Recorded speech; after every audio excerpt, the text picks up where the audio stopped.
Hello? Can you hear me? Can you hear me? Yeah. Okay, great. Thanks. Thank you for having me today. So, as Eric mentioned, the topic today is mapping the change journey. And I've chosen a tool. I was thinking about this. What did I want to bring in? So we're going to be looking at a canvas as a compass for your project success.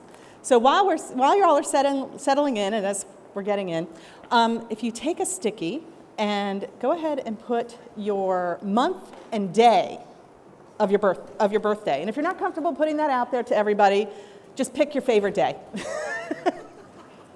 And put that on the table in front of you so the other folks at the table can see the month and day. Don't need the year. So, as you're doing that. So a little bit about me and why this topic is important to me. Early in my career, as a young programmer, I had the opportunity to engage with a client at a different level. And it was great, Kathy, you're connecting. We'd love you to train our clients' teams how to use the system. Wow, that's great. I'm being recognized, right? So I go in and I train. Blank stares. Everybody's looking at me. It's very uncomfortable. So while I found I could teach them how to click buttons, how to navigate the screens, there was something missing for everyone in that room.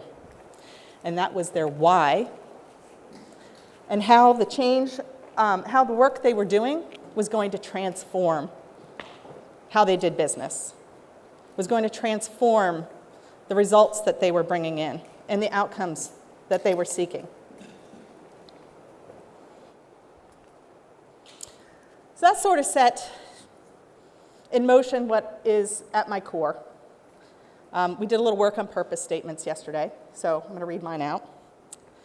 I'm a facilitative project delivery leader, creating space for teams to align around a shared purpose and co-create their path forward.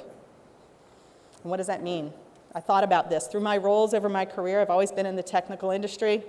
As a programmer, a business analyst, project manager, a change practitioner, change leader, both in commercial and nonprofit, I've seen over and over again that change succeeds when people connect to purpose and have ownership in the direction they're going and agency in how they adapt. They have a say. And even if their say isn't heard, even if their say doesn't change the direction, it's been heard. They can weigh in. They can frame the messaging. As we go through today, I may use some terms. These are not industry standard terms. These are just definitions that I'm throwing out there for you. So some reference points as we go on this journey. The first one is a project. It's a temporary endeavor. We're creating something new or different. We're making something different. It might be the next step, a change. And that's the human journey from what is to what will be, also known as transition. Done well, it's nice. Not done well, looks a little like Swiss cheese. In fact, I think ProSci likes to use that term. As much as I love Swiss cheese, it's probably not a great way to do change. Change leadership, it's creating that space and the conditions for teams to navigate the change together. And project rescue. I do reference this at some point. So when I talk about a project rescue, I'm talking about reorienting your struggling initiatives through purpose. Any things folks would want to add? Questions? Right? So a little about our journey today. Bit of a guide for you. First thing we're going to do is we're going to check our backpack essentials. We're going to check what we don't want to carry with us as we go on this journey, and we're going to check those things that we want to keep in mind as we go through. We're going to explore patterns in change. We're going to explore change dynamics. We're going to discover our compass. Today we'll use the canvas. We're going to practice orienting with the compass. And then we'll talk about some insights for the road ahead. So hopefully y'all are ready to go on this journey. So the backpack essentials. The first one, stay open and stay curious. I had some particular notes on this one, and it's really about, this may be familiar territory for a lot of you, but try to approach it with fresh eyes. Engage fully beyond your methods. So this isn't about doing the right way. So leave your methods. We're talking about things you don't want to carry on your backpack. This isn't about ProSci, not about Cotter, not about Lewis models of chains. Leave all that aside. This is about sort of the process we're going to be going through as far as how we use this tool. And it should apply regardless of a method. Ask you to lean in the detours, because it's in those spaces that your learning happens. And then make it real. As we're going through, I'm coming from one perspective. Each of you have different backgrounds. So think about what you're going to be able to pull from today to bring into your practice, with your customers, and how you show up, and how you bring your teams along on their journey. Is there anything folks would like to add to the agreements today? Great. So our first exercise is going to be exploring the tale of two changes. Each of you, I'm sure, has been through a change that went really well, but you've also been through a change that just went not quite so well. It struggled. I mean, this poor guy, he's trying to limp over the finish line. It's quite sad. And there's costs to that, right? I think earlier it was mentioned, the adoption. That can be painful. So I'd like each of you to think about, and I'm going to put it on the next slide too, the instructions, what are some key factors that gave momentum to a change done well? Think about that change. Think about how you felt, how the team engaged, what was right about that particular endeavor. And the same for your struggling change. What was missing from the change that struggled? So we're going to do this. Step one, everybody got their birthday or their favorite day on the table. That's actually step 4. But go ahead and take a piece of paper, your sticky notes, fold it in half or use the individual sticky notes. Individually, take a couple minutes and think about both of those. A change that went well, a change that didn't go quite so well. And pull out those key factors of what contributed or what was missing. Then you're going to pair share at your table. And if you have an odd number at your table, you're welcome to triple up or look at somebody from another table. And create your sticky notes. And then you're going to table share. You can use the back side of the giant canvas and put out your sticky notes, theme them out. And I'd like as a table for you to pick your top 3 for both. So, and your spokesperson, lucky winner today. If you don't have a volunteer, if you have a volunteer, that's great. But one way to find your volunteer is whoever has a day that's closest to today. And if your birthday's today, happy birthday. So with that, we'll let you go for a few minutes.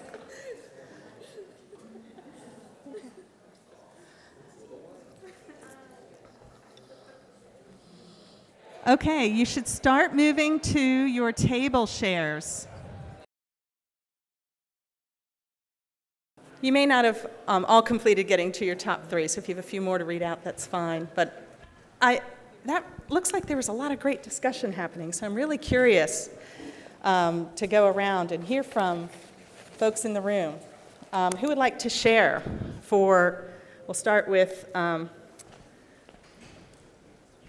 change that went well. What were some of the key factors that gave momentum? And Mike's will go around. Okay, so there was a couple of key things that came out from our table on what were success factors. One of those being that the organization supported a culture of change and a culture of experimentation so that people were more accepting of change. Like we just kind of know we're changing and we have a purpose for it and we're evolving and to expect it. So that was one of them. Another program that was used for some change was some early adopters that accepted the change, were able to proactively advocate for the benefits of those change and speak to it in a positive format. And then the last one is buy-in from the top down. That's always a big one. Making sure that leadership understands, accepts, and clearly communicates the change and the need and the why, and that they can speak to it. Oh, thank you. Excellent. Are there things folks would want to add to that? Any other table want to add to that? Hi, it is my birthday today, so I think there's another birthday too. I think there was another birthday as well. Was there? Yes. Was it? Okay, close. Cool. So for positives, we said that effective communication was essential, and using one standardized system, people know what to expect, how you're going to be communicated to in a certain time frame. One that I brought up that was a bit, I think, unique was, we call it the source of truth at a company, our company, and it's that there's one place to find all the information you'll need. And it's equal opportunity, so everyone has access to it. Everyone has permission. If you're out of office, you come back, you know where all the details are. It's right there in the source of truth. And then third, having lead time. So if you're got to make a change, we made a big payment provider change in our company recently. We had a few months of change, and that, or a few months lead time, and that wasn't really enough. So the more time, the better to make that change possible. Yeah. Wonderful. Thank you for sharing, and I appreciate that source of truth, that central place that kind of speaks a little bit to the agency, that people can find their information as well. Anybody else want to add to that? I'll go. Hi, I'm Stacy. My birthday's on Friday. Happy birthday.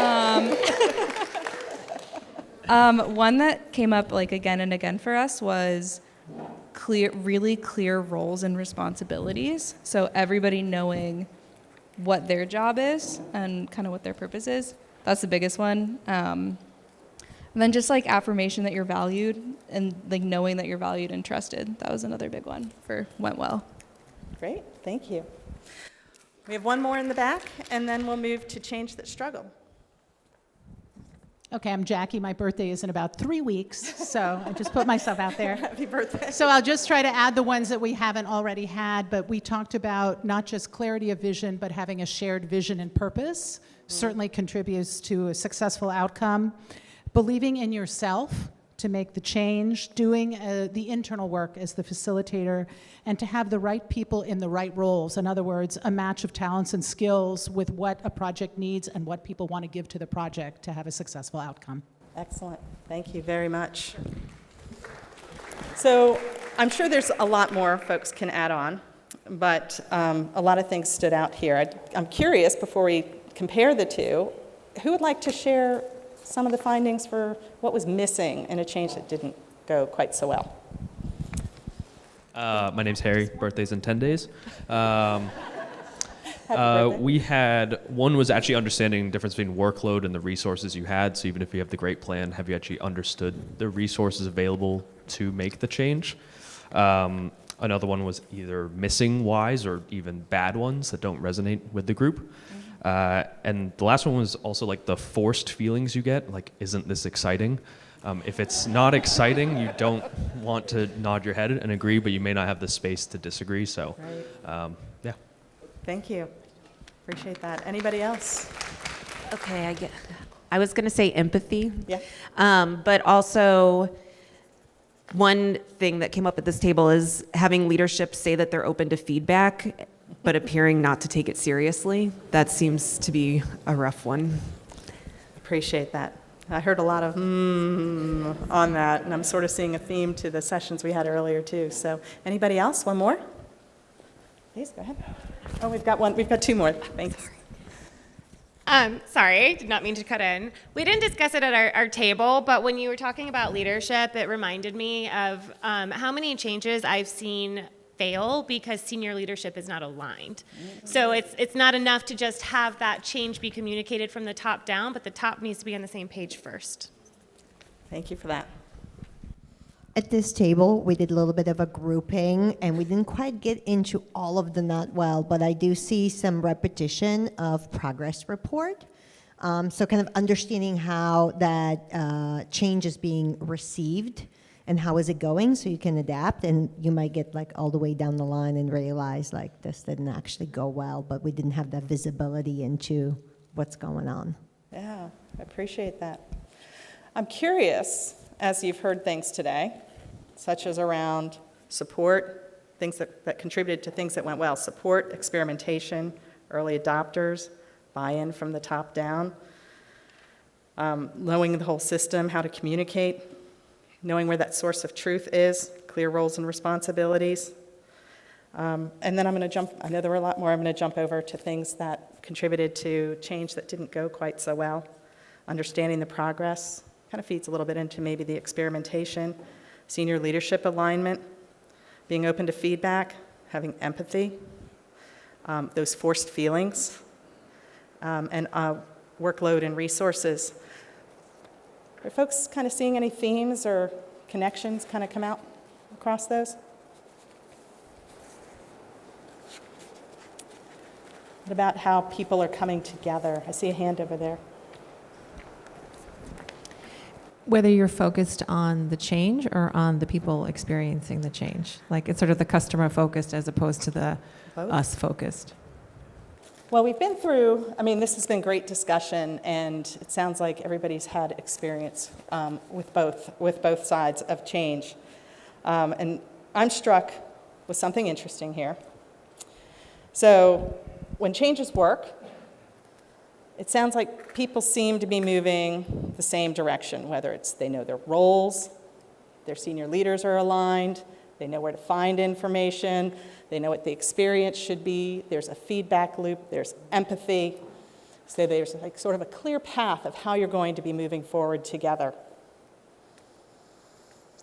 So I'm going to move on to another exercise. Take this with us as we bridge over to we're going to go over to another interesting idea here. So I want to dig into the idea of direction and clarity.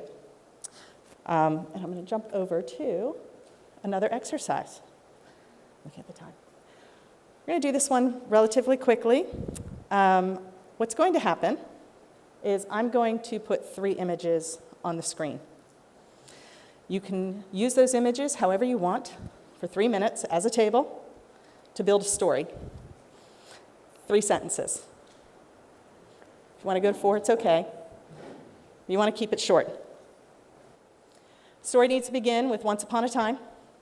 You can use those images however you want. You can use them literally.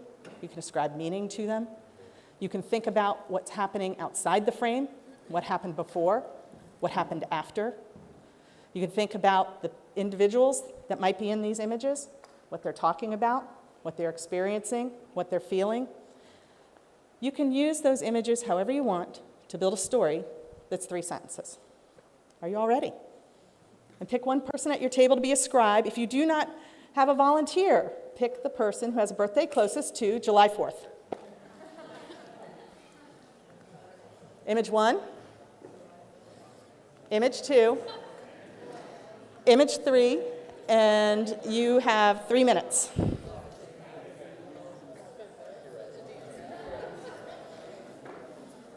So, I know it was a lot to squeeze in 3 minutes. That 3 minutes goes fast. But don't worry, you have an opportunity. I'm now going to give you a theme. The moment we chose to leap. Still 3 sentences about? Still once upon a time? You can still use these images however you want, in any order. And I'd like you to take a look at your story. See if there's something you want to shift in your story or adjust. And you have 2 minutes for this.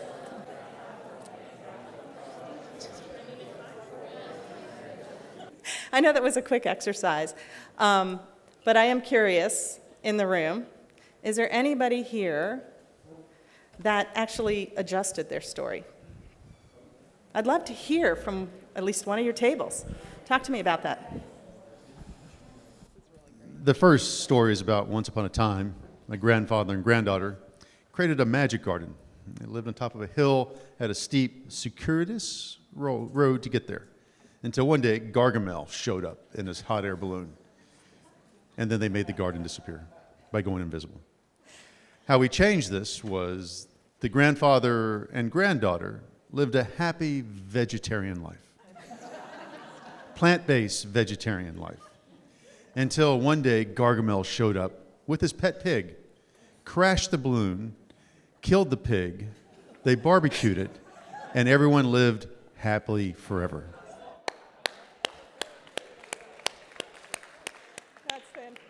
That's fantastic. So, how did you get there as a table? So, part of it was that we asked people who hadn't contributed for the first time to contribute, and then we got super silly. I mean, not silly, we were very serious. Okay. Is there anybody, I mean, that you had a shift to your story there. It was a bit of a rewrite. Did anybody do like a complete rewrite? Well, so hi, I'm Crystal. Hi, Crystal. We in our group, we wanted to try out like what doing something bigger could look like, and then once we got the theme, we rewrote quite a bit. So ours reads, "Once upon a time, humanity was born. We needed to be equipped with tools to leap." So then we added leap, obviously. To see problems from above, support each other, to be part of each other's journey. So you can kind of see problems from above, hot air balloon, helping each other, cultivating, and then that journey. Great, thank you. So for those of you who shifted, and thank you for the table shares, fantastic stories. For those of you who felt the shift, what made you shift? Was it the theme that made you shift? More direction. Anybody else? Agree? Anything else that may have contributed? I'm sorry? That we had a second set of time. You had a second set of time. That'll help too. You now know what it's about as well, right? So I appreciated the more direction. And so going on the theme of what we're hearing about people being aligned, having purpose, I'd like to introduce a tool you may want to use. On your tables, there's small versions. It's a canvas. Many of you are already familiar with canvases. The business model canvas. If any of you do lean change, you're familiar with the lean change canvas that came out in the early 2000s. There's lots of canvases you can use. My first experience with a canvas was early in my project management days. I had a sponsor who didn't want to read a charter. Put a document in front of him, his eyes glazed over. Project on a page. It was our canvas. So there's a lot of great uses for a canvas, and you can tailor them however you'd like.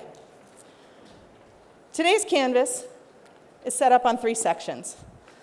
The middle is your mindset, and that's aligning everybody. It's aligning on your vision, feeding on what was offered earlier around that compelling future state. What are you aiming to achieve? Helping people understand the significance, the why this has to happen. What happens if we don't do it now? And then describing the benefits to the organization, to the team, to your customers, to them as individuals. On the left, I call this execution. This is the guiding principles. This is what's going to guide your decision making. It could be your even overs, could be your polarities you have to work through. That was a topic that came up with a group yesterday. But how are you going to make those decisions in the project? How are your teams going to be allowed to make decisions? Your resources and roles. We heard about roles and responsibilities earlier. Who do you need on this project? What are their roles going to be? And where are your gaps is most important as well. And how are you going to support those people? Your change risks and mitigations. So this is sort of looking ahead and saying, where are those detours going to happen on this project? What do I need to worry about? What does my team need to worry about? And you'd want to be tracking those even at a high level. The canvas isn't meant to be in great detail. You may have a lot of supporting materials underneath of this, but it's meant to pull out the top themes, the top highlights. On the right, I call this connection. It has your stakeholders and impacts. These are your groups. This is very high level. How are they going to be impacted? Their jobs are going to be impacted. Their compensation approach is going to be impacted. Who they report to, processes, maybe tools they use, technology, usually track that separately. So it gives you an idea of what you need to worry about and how you may need to make them aware of things or engage them, which is the next group, engagement. Each of these groups like to be communicated to in a particular way. Not everybody is going to read an email. In fact, I'm someone, if you send me an email, it's the last thing I'm going to read if I have time at the end of the day. If it's urgent, you need to message me. So how do people want to be engaged with? How do they want to communicate back to you? How are you going to capture their input? What are the channels? Maybe it varies by team. What can you leverage within the organization? In the bottom right, there's progress and success measures. Somebody mentioned experimentation earlier, those quick wins. I worked on a project recently, and we found that before we implemented the system, we could actually roll out pieces of the process that needed to change beforehand. So those were experiments we were able to push out in advance. They were quick wins for the organization. So where are those quick wins, either within your teams or within the larger project? That's a quick overview of this version of a Canvas. Any questions?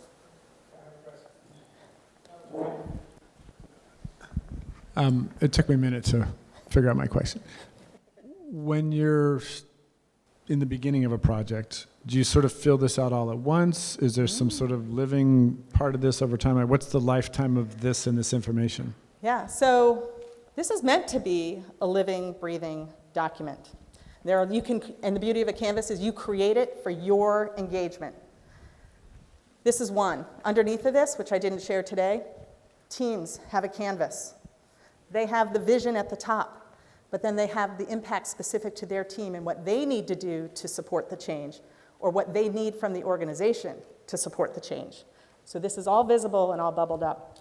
I have a slide later we'll talk through where you could use it. But yes, initiation, you'd start filling it out. You could fill it out on your own after interviewing, or you can gather your teams, and like we're going to go do in our next exercise, and capture the collective intelligence and have a starting point.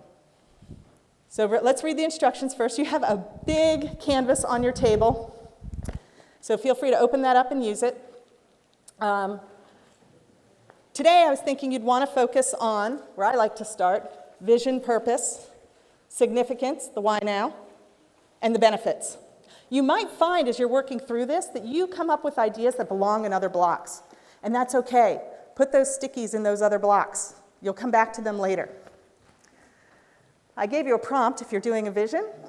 You come up with your own, but I'm sharing one if that helps you.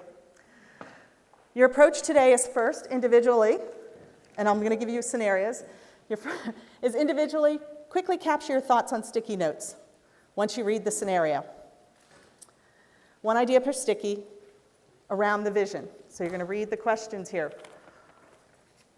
What's your why? What's your cause? What's your purpose? What pains exist in your significance? What happens if you don't do it now? Why is it important now? And your benefits.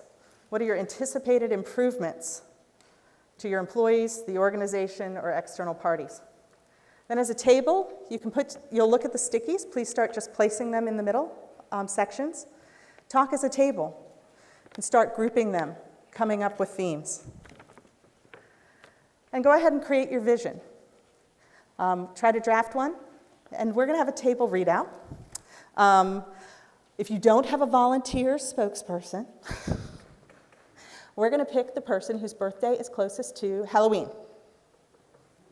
All right, we've got at least one lucky winner in the room. So, for this exercise, I'm going to cut us short a little bit because I do want time for us to have dialogue, so I apologize for that. I'm going to give you first 3 minutes to start doing your stickies individually. Then you can go into working as a table, and I will give you 10 minutes for that, so a total of 13 minutes to work through this, and then listen for the chime. Any questions before you start? Oh, yes, the most important thing. I was so excited. You also have on your table, I apologize, a scenario. The magic thing. Got so excited, sorry. So you have 3 scenarios. I'm going to put those up and then I'll come back. Your first adventure is your group has been given a $10,000 budget and you're going to go on an unforgettable trip. You have different ideas about your vacation and you need to ensure that trip aligns with your group's priorities while staying in budget. Your second scenario, and the third, is the second scenarios around onboarding. Everybody's lived that, experienced that. You have employees that are struggling in the first 90 days, feeling lost, disconnected, and unclear in expectations. So your leadership wants to redesign onboarding for a smoother, more engaging experience while balancing efficiency and personalization. If you pick the third scenario, Douglas is going to want to see this at the end. So the third scenario, as facilitators, you understand the power of well-designed experiences. You are loving the conference this year, and you want to help with next year. So Voltage Control is welcoming your input as they begin planning next year's event to maximize engagement, connection, and actionable takeaways. Your team has been tasked with mapping key changes. So as a table, quickly, pick your scenario. You have a couple minutes to start drafting your individual stickies, put them on this canvas, and then start working together to theme those and build your vision. Quick question. One question. So I'm hearing a lot of language that's big picture, vision, and then I'm hearing other language that's pretty specific on how to. Is it intended to be intertwined? It's intended to bubble up the themes. So sometimes folks can only look at the detail, and then you can bubble up your themes. Okay. So this canvas is intended to really be high level, maybe later supported by more detail. But Okay. thank you.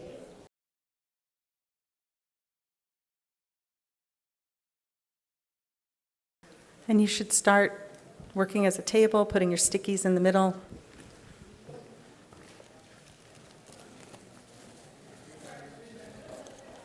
So I'm going to call for a pause in conversations. And I know that's a quick exercise. First, you would not go this quickly in your business changes, at least I hope not. How did this feel for folks using something like a canvas to sort of work through this? Yes?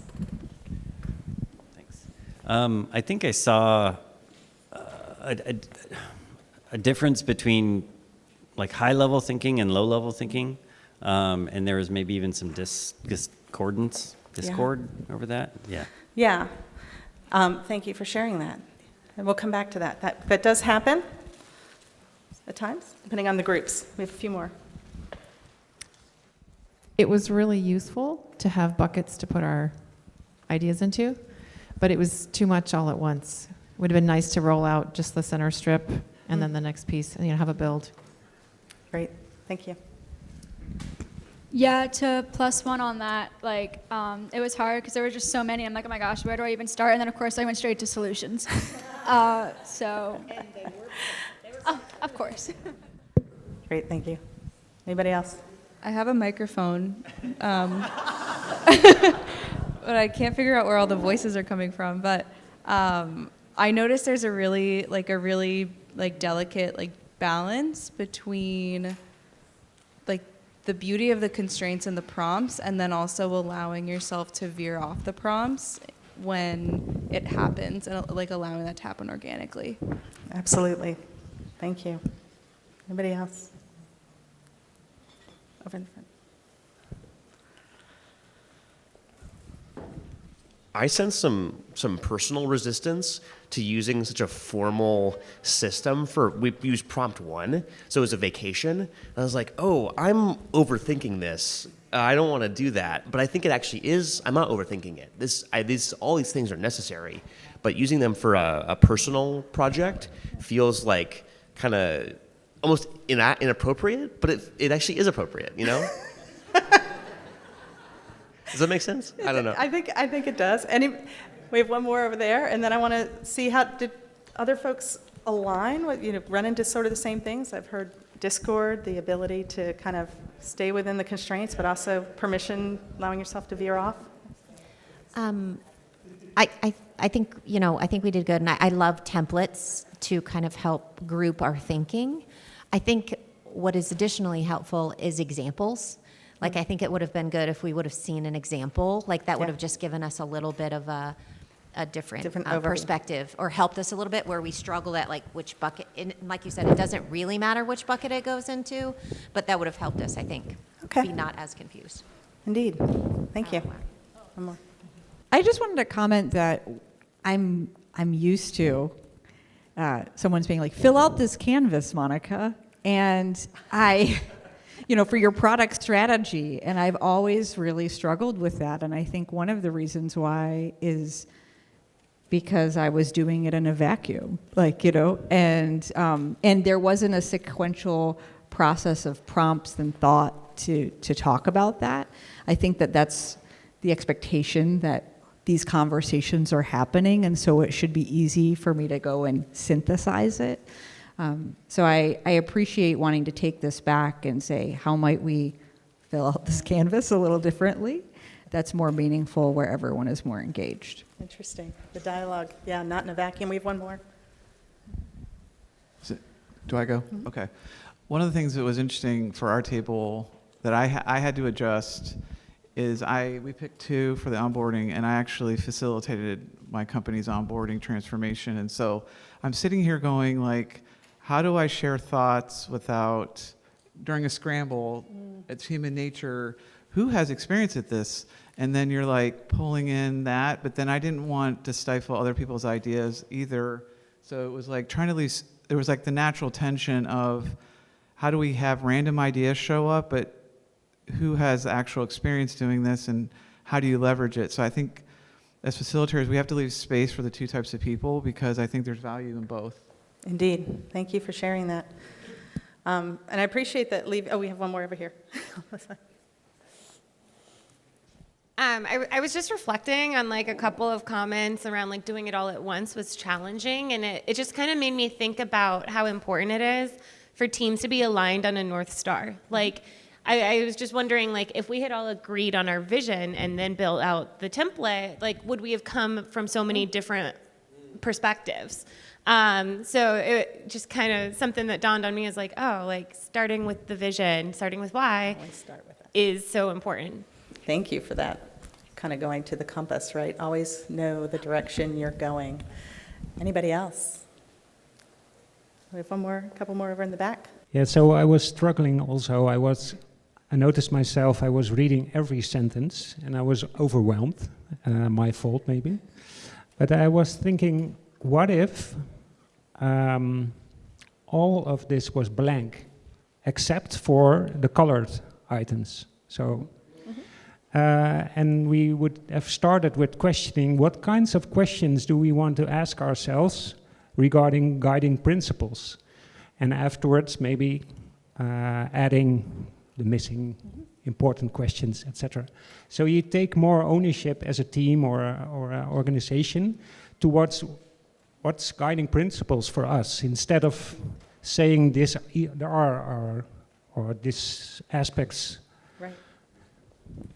And that's fantastic. Yes, the tool is intended for you to kind of create your path forward together. Questions offered are certainly just for the purposes of today, and I think that's a wonderful idea to maybe as a team figure out what is it you really want to be answering about your project. Speaking to the Discord, you might want to think about as a facilitator who you have in the room.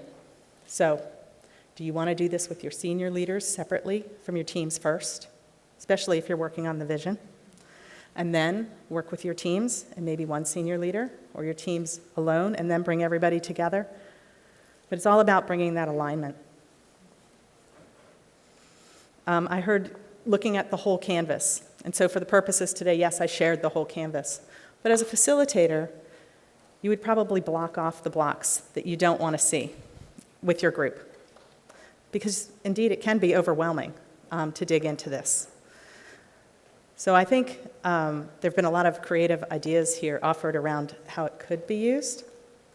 And so hopefully folks have some thoughts on how that might apply as you bring it back. So, I'm not going to make you redo your vision, but I'd be curious what people think if you'd been offered a detour. So, somebody here had mentioned dialogue. Like, I was doing this in a vacuum. Really, the tool is intended to promote dialogue. So if you've been offered a detour after doing your vision, how would that have changed your discussions?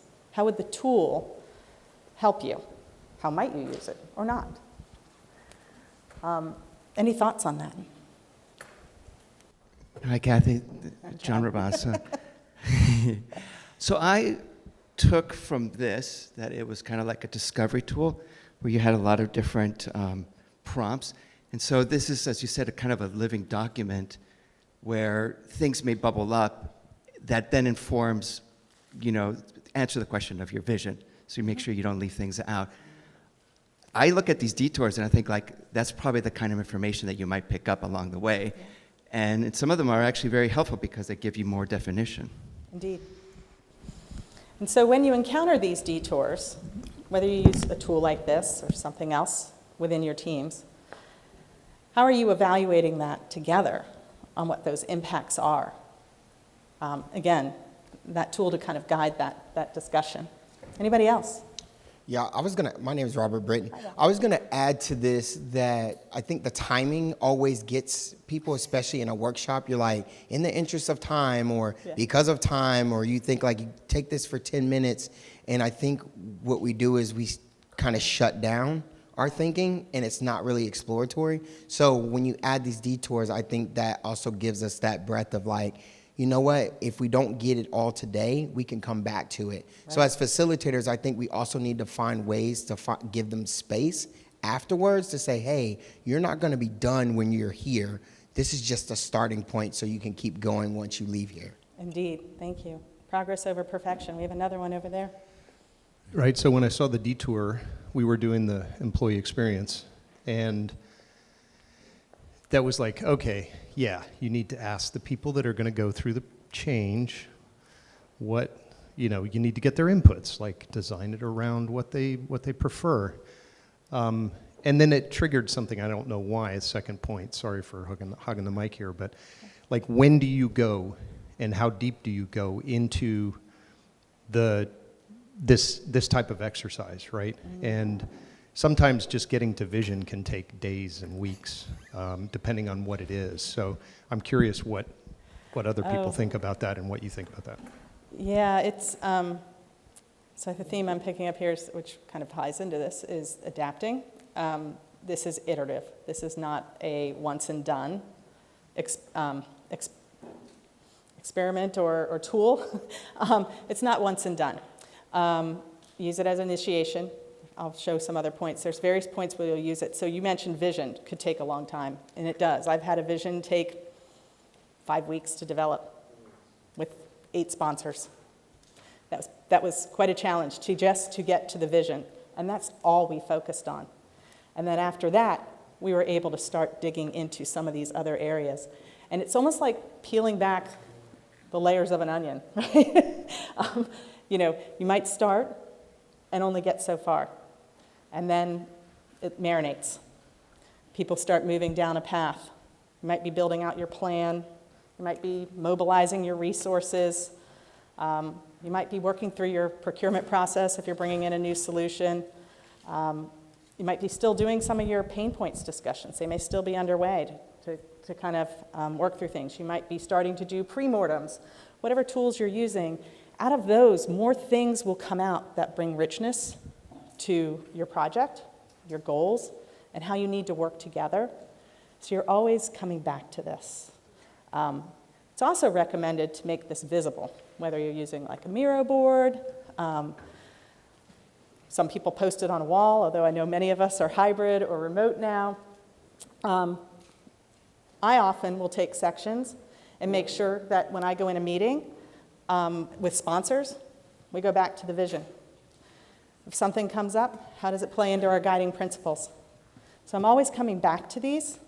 And so you have to think about what's important to you and your team, your sponsors, your project leads, your stakeholders, that you need to keep bringing back to them. because they may say, oh yeah, we said that, but I don't know if that helps. So it's kind of like layers of the onion digging. The details will kind of surface over time. It's a little more agile approach to change. I'm Carrie. My sense is you asked how the detours might have changed things, and if our vision is visionary and broad and big enough, then the detours should, they're a gut check to ladder up to that, to ensure that our vision is really, truly the North Star, and that the detours should be a part of that. Yeah, definitely. Thank you. Anybody else? So I'm going to share, because clicker's not. Kind of did our check our bearings. So how would you connect this to your practice? We've heard a few things here. I hear folks starting to think about this. Any ideas? It's okay if it marinates.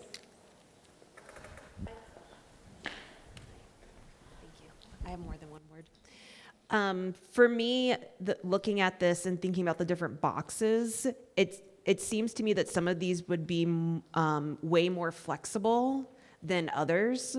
And so while nothing is locked down, there are areas like guiding principles or vision that maybe if those are starting to be in question because of the tactics of engagement, that goes up to another level of leadership versus my teams would be able to really be in the tactics of what engagement is. And so I think that that is really helpful and something that I would bring back to my practice. Yeah, thank you for sharing that. We have one over here. Just a question.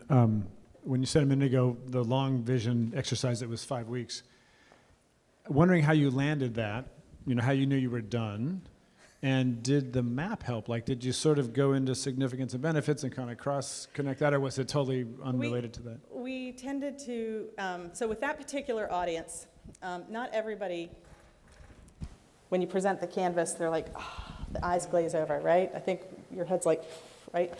And it's, you don't have to use this canvas, any canvas, but it's really helped to guide your conversations. You can use other tools.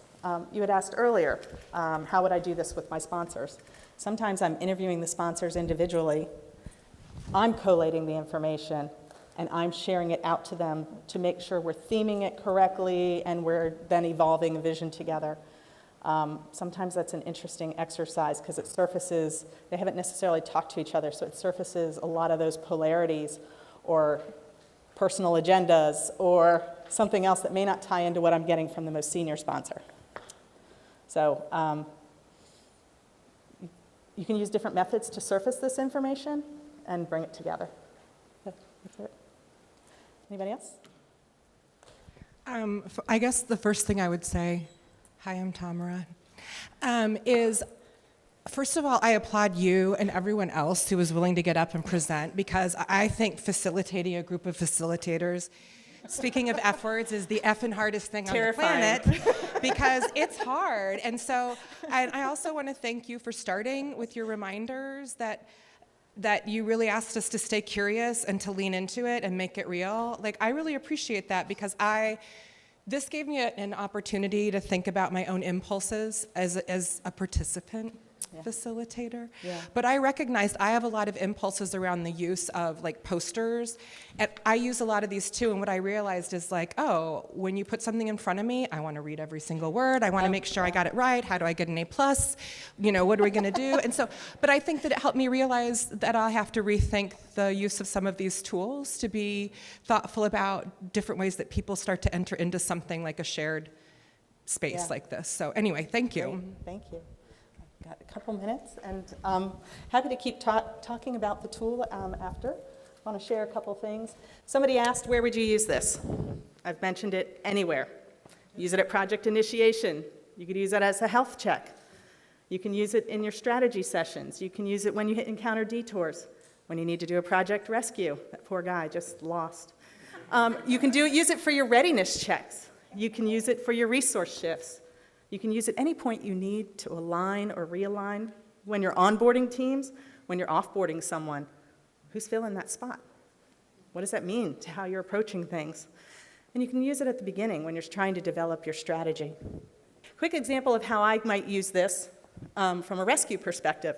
or when I have a project going off track. This one I might do with not the entire team, but pieces of my team. So the paper that you have has a bunch of questions. So I might take one of these that's filled out for what I know about the project. But then I'm going to look at it and go, what's really happening? C. Oh, I'm going to get into that. High, medium, low, complete, and a green check mark. So when I identify gaps, I might talk to my sponsors and say, this is a high impact to our success, or medium impact, or low impact. That might prioritize what we need to work on next. You see that it was something we talked about and it's complete. We can remove it the next time we look at it. And a check mark is telling me, we've got some good things going on too. By the way, we worked through some incremental process milestones. We're going to see some wins along the way and generate some noise. Someone had asked about sponsors. Takes time to work through vision. Indeed, it does. In this example, I happened to have a sponsor who had made a commitment that was not part of our original vision, our original benefits. And so it resulted in a pause to the project where we needed to regroup and determine how serious that was, because what they were asking for was a very different project. So while we may have achieved what we all agreed to in our charter and our vision and our benefits, it wouldn't be what the most senior stakeholder was looking for, so we would have been considered a fail. So this is another way to use the tool to evaluate how your project is doing. Okay. Time. So I think we've talked about our insights for the road ahead. Using a tool like this may help in identifying that clear North Star, that purpose, that vision. It's a tool for dialogue, whether you use it as is or kind of to help frame what discussions you want to be having with your team so they can connect around that central vision. And then hopefully you're delivering together well. My last one. So I want to say thank you to my guides along the way. I had plenty of people help me. Voltage Control and Douglas. Douglas took my phone call and was like, yeah! But thank you for the invitation. This was terrifying and fun. And I can go down many rabbit holes, and it was really hard to pick which rabbit hole to go down. John Rabassa, amazing guide and mentor. Erin Nicole Gordon of the Wayfind, she was very helpful, and I really appreciated her guidance that she gave me. Mark Riley is my boss. He's an amazing boss. He's super encouraging at Pew. And my dear friends Claudia, who couldn't be here this year, Randy Logan, and Penny Potts, any phone call, just let me ramble on for hours, even though I'm sure their eyes were glazing over. So thank you all, and I'm happy to chat with you at any point. Thanks.